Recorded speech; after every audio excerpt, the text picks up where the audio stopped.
You described a woman working at Bob Evans as having benefits that are shabby at best, but you have said that it's a great thing that Bob Evans' jobs have been retained here. Can you discuss that in light of Senate Bill 5? Yeah, I mean, look, what I'm saying to you is that we want to have a balance. I used Bob Evans the other day, I used Dillard's. I mean, there are a lot of people that are out there working extremely hard who have limited benefits because companies would love to pay people a lot of benefits.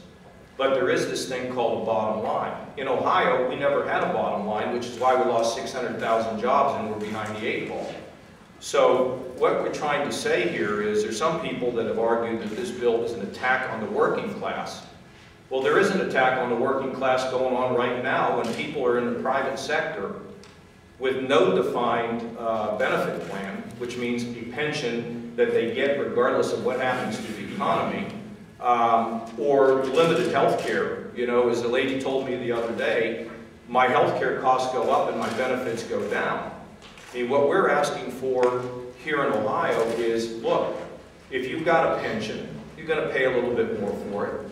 If you get health care, then we want you to pay at least 15% of the cost of it. Yesterday I was at a plant in Salem. The employees are paying 25% of the cost. Summitville Tile up there in Salem, Dave Johnson's company, they're paying 40%. We're just asking people to pay 15%. So if you're working at Summitville Tile and you're paying 40% for your health care, and there's somebody that's not even paying 5% for their health care, is that fair to the working folks? I don't think so.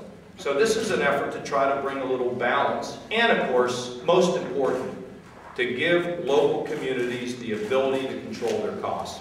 If a local community would like to pay somebody more money in wages, they can do it.